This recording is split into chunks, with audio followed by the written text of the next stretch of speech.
Jean-Jérémy. Et les collectors, c'est la chemise. C'est la fameuse? Ah, c'est la chemise. Ouais. On a de la chance. On dirait Hawaï, mais c'est bien Goa. Elles sont faites au même endroit, je pense, d'ailleurs, en Chine. Ça va, pas trop courbaturé, tout va bien, les cuisses, tout ça? En fait, on a eu des images fabuleuses, merci. Bon, apparemment, juste pour rebondir sur la fin, c'est une sacrée gestion, cette caméra? Bah oui, on a eu de la chance quand même. La dernière image et de la caméra et de l'appareil photo, c'était ça à la fin. Mais voilà, sinon on en aurait mis d'autres. C'est des aléas du voyage. Est-ce que vous avez planifié le voyage sur 6 mois, mais est-ce que vous avez fait la part belle à l'improvisation? Parce que vous avez fait des rencontres, enfin, à un moment donné vous dites que vous êtes resté une semaine chez une famille. Comment vous gérez votre temps? Bah en fait, on savait juste qu'on avait un visa qui durait 6 mois, avec un billet d'avion aller, un billet avion retour. Donc effectivement, on supposait qu'on allait vraiment faire la descente nord-sud. Mais en fait, au final, on se demandait si on allait pas rester, pourquoi pas 6 mois dans l'Himalaya, tourner à gauche, à droite. En fait, on savait qu'on allait passer 6 mois et qu'on allait écouter nos envies. Peut-être que Nathalie allait en avoir marre du vélo à un moment, peut-être que moi j'allais en avoir marre de faire des trucs à un autre moment. Enfin voilà, c'était pas vraiment planifié. Vous avez tenu le coup. On va peut-être laisser un peu plus la part aux questions du public. Et pendant que les personnes réfléchissent à leur première question, moi je voudrais remercier énormément, forcément tous les bénévoles de Partance, mais de manière générale, toutes les personnes qui partent en voyage, reviennent avec des films, des images, des textes, et toutes les personnes en France qui leur permettent de diffuser ce genre de film. Parce que ce genre de festival, pour des personnes qui, comme moi, n'avaient jamais voyagé et avaient tendance à mystifier un petit peu le voyage à long cours, quand on a beaucoup d'envie, j'imagine, comme beaucoup de personnes qui sont là dans cette salle, parce que si vous êtes là, c'est peut-être pas forcément par hasard, et bien des fois, il nous faut beaucoup de courage, on se dit, c'est pas forcément pour nous, il y a 10 000 choses qui nous retiennent chez nous, voilà, la famille, le travail et tout ça, et même si on a l'envie, des fois, le petit coup de pouce qui fait qu'on part, et ben voilà, donc on fonctionne beaucoup par l'inspiration. Moi, je me suis senti vraiment inspiré par beaucoup de films, et voilà, donc si jamais ce genre de festival, si vous n'êtes pas encore voyageur ou si vous l'êtes déjà, permet de planter un petit peu la graine du voyage et vous incite à partir, pourquoi pas en vélo, n'hésitez pas, c'est super chouette. Donc vraiment, un énorme merci à vous tous, ce que vous faites, c'est super. Merci beaucoup.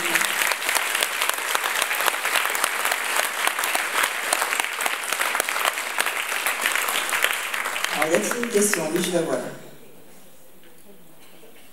Bonjour et d'abord merci pour ce très très beau film. Je suis jamais allée en Inde, donc j'étais ravie de voir toutes ces images. J'ai une image cliché de l'Inde qui est celle de la vache sacrée et que je n'ai très peu vue ou pas vue ici dans le film. Et je voulais savoir si vous en aviez rencontré, si ça faisait effectivement partie du quotidien ou si c'était un mythe qu'on pouvait imaginer. Donc en fait, les voyages en Inde ne se ressemblent pas. Le nôtre étant à vélo, on a essayé d'éviter au maximum les villes parce que c'est assez peu agréable. Et beaucoup de personnes qui voyagent en Inde d'une manière plus classique, c'est-à-dire motorisée, en train ou en voiture, forcément font plus de villes parce que les stations sont en ville.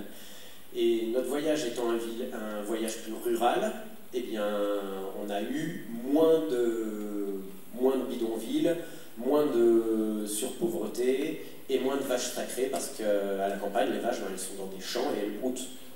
Donc voilà, donc en fait, on a eu vraiment peu de vaches sacrées. Au milieu de la route, on en a eu quelques-unes, il y a quelques plans ici, mais de manière moins importante voilà, que ce qu'on aurait supposé en voyant d'autres films sur l'Inde qui sont plus axés sur les villes. Ouais. Une question en bas.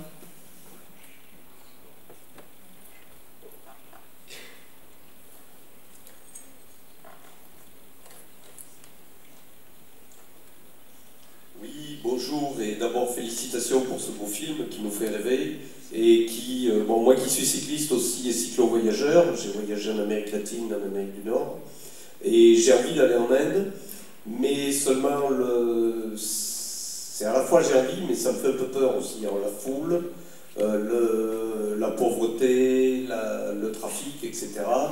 Donc est-ce que c'est déjà possible d'aller en Inde en vélo? La réponse est oui apparemment, mais est-ce que aussi On peut venir, alors là c'est un petit peu des questions un peu pratiques. Est-ce qu'on peut, en venant de l'Asie du Sud-Est, Vietnam, etc., Cambodge, Laos et Thaïlande, est-ce qu'on peut venir en Inde et puis après repartir vers le nord, vers l'Asie centrale? Est-ce que c'est possible côté pratique? Voilà.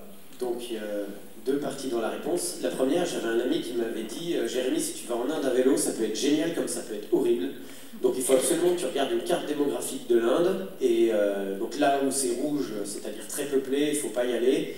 Là où c'est orange, tu réfléchis, et là où c'est jaune et c'est blanc, eh ben, tu peux y aller, ça va être vachement plus rural et ça sera très agréable. Donc c'est ce qu'on a fait, et quand on regarde la carte démographique de l'Inde, il y a vraiment une descente claire sur la carte, et c'est celle qu'on a faite. Beaucoup de voyageurs qui voyagent en Inde, et qui sont ce qu'on appelle des tours du mondistes, traversent souvent l'Inde d'est en ouest, enfin voilà, pour aller en Asie du Sud-Est ou pour revenir en Europe, et forcément passent par la vallée du Gange. Et apparemment, les autres voyageurs à vélo qui le font disent que c'est assez dur, donc je pense que l'Inde peut être géniale ou peut être horrible, suivant l'itinéraire qu'on choisit. Ensuite, concernant les voies terrestres pour passer les frontières, je ne suis pas un spécialiste, je sais juste que la partie Cachemire et Tibet, ben, c'est simple, il tire à vue, donc c'est pas possible, c'est tout militarisé. L'accès au Népal est possible, et je crois qu'en Asie du Sud-Est, par la Thaïlande, c'est possible, mais je suis pas certain. Et je sais que ça se change assez vite, donc il faut se renseigner sur les forums. Moi, mes informations datent de quelques années. Il y en a qui le font de manière plus ou moins légale, passer une frontière de nuit, ça se fait dans plein d'endroits. Mais ne l'ayant fait, je ne peux pas donner plus d'informations sur cette possibilité-là. Une question là-haut. Bonjour et bravo pour vous deux, pour le voyage que vous avez fait. Je vous trouve extraordinaire parce que vous êtes joyeux, vous ne montrez pas trop que vous êtes fatigué, et quand vous êtes dans les familles, c'est génial, quoi. Vous devez faire des rencontres assez géniales, des saveurs que vous ne connaissez pas, tout ça.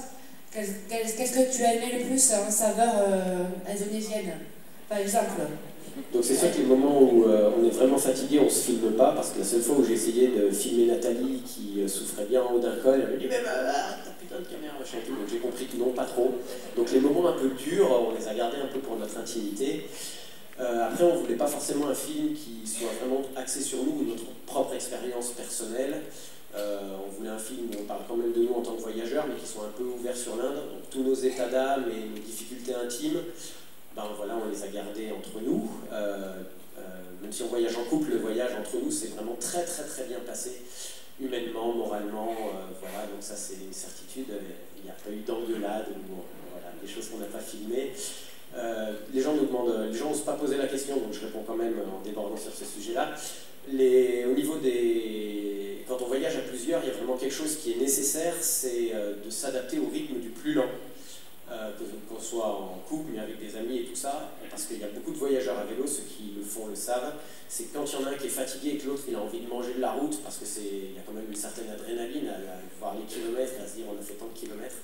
Vraiment avoir une activité tampon chacun de son côté pour que quand l'autre a envie de faire une pause, on ne soit pas là à rogner son frein, c'est vraiment indispensable. En ce qui me concerne, c'était le dessin, je peux dessiner 2 heures ou 10 heures dans la journée, ce qui fait que dès que Nathalie avait un petit coup de mou, elle n'hésitait pas à me le dire parce qu'elle savait que j'allais faire plein de choses d'autres. Ça, c'est vraiment nécessaire. Voyager à plusieurs, c'est s'adapter au rythme du plus lent. Ensuite, les choses que j'ai aimées en Inde, donc au niveau culinaire, j'ai particulièrement aimé la cuisine du Sud parce qu'elle est un peu plus tropicale, et donc le mélange sucré-salé, j'ai trouvé ça vraiment très bien. Et aussi, le Sud, c'était la fin du voyage, donc on s'était un peu plus habitué au début à la nourriture pimentée. Et donc je pense que tous ces facteurs font que la nourriture du Sud nous a vraiment convenu. Ceux qui ont déjà goûté à la masala dosa le savent, ça nous manque beaucoup. Vous êtes prêts à repartir? Nous ne sommes pas du tout prêts à repartir parce qu'on a d'autres projets et que voilà. La musique? Projet de musique, projet de construction de maison aussi, une partie en autoconstruction. Donc voilà, on est dans un voyage mais figé géographiquement. Par contre, c'est presque sûr qu'on repartira. On ne sait pas encore où, ni quand, ni avec qui, ni combien de temps. Ça sera sûrement dans plusieurs années, 4, 5, voire plus. Et on n'a pas envie de savoir où on va aller parce que si on le sait trop tôt, on s'informe et au final, on a déjà grillé des cartes et quand on arrive à faire le voyage, on a déjà vécu un peu par procuration. Donc je pense que quand on aura envie, à ce moment-là, on partira 6 mois après, pendant X temps, c'est pas encore trop. Jérémy, merci beaucoup. Je pense que vous proposez des livres, oui, tout à fait. Donc, des dessins. Si vous comparez un peu avec le film d'autres auteurs plus professionnels, vous voyez que le film qui a été présenté est vraiment amateur. On n'est pas professionnel du voyage, le montage se fait chez nous, c'est un peu artisanal. Voilà, il gagne peut-être en spontanéité, même s'il perd un petit peu en qualité digitale pour ceux qui ont l'œil. Voilà, je serais ravi de vous montrer tous les originaux que j'ai sur le stand, de parler vélo, de parler dessin et de parler de vos voyages à vous aussi. Merci. Alors, on insiste pour une toute dernière question, rapidement. C'était sur le dessin, félicitations, l'aquarelle sans doute, je ne sais pas, mais avez-vous fait tous vos dessins sur place? En avez-vous fait quand vous êtes rentré? Et deuxièmement, êtes-vous autodidacte, oui ou non? Avez-vous fait une école des arts, etc. Donc je suis entièrement autodidacte. Avant, j'avais fait un voyage en Afrique de 2 ans. Donc je m'étais un peu auto-formé au dessin pendant ces 2 années-là. Et pareil en Inde, les dessins du début et de la fin du voyage montrent une progression et qui continue encore quand je continue de dessiner en France. Donc voilà, la formation, elle est complètement autodidacte, avec ses avantages et ses défauts. Les défauts, c'est que voilà, ceux qui ont l'œil, ils voient que ça manque un peu de structure et de connaissances anatomiques, perspectives et tout. Mais parfois, on gagne aussi un peu en spontanéité et en créativité, parce qu'on bricole des choses pour pallier à des lacunes techniques. Ensuite, je dessine essentiellement sur place. Il y a quelques dessins que j'ai fait au retour, notamment la carte, ou des choses que je n'ai pas eu le temps de dessiner sur place et que je voulais quand même mettre dans le livre qu'on a édité, mais ça représente vraiment une infime partie, peut-être sur les 200-300 dessins, il y en a peut-être une dizaine qui ont été faits au retour. Et souvent je crayonne sur place, je mets la couleur quand c'est possible, mais très rapidement il peut y avoir du monde, ou mettre la couleur ça nécessite d'être un peu moins dessiné sur les genoux ou debout dans la rue, donc d'avoir une table. Et donc des fois ça c'est pas forcément possible. Donc des fois la couleur je le fais le soir, le lendemain, ou voilà. En tout cas, le crayonné est fait sur place presque tout le temps et la couleur autant que je peux. Merci beaucoup Jérémy.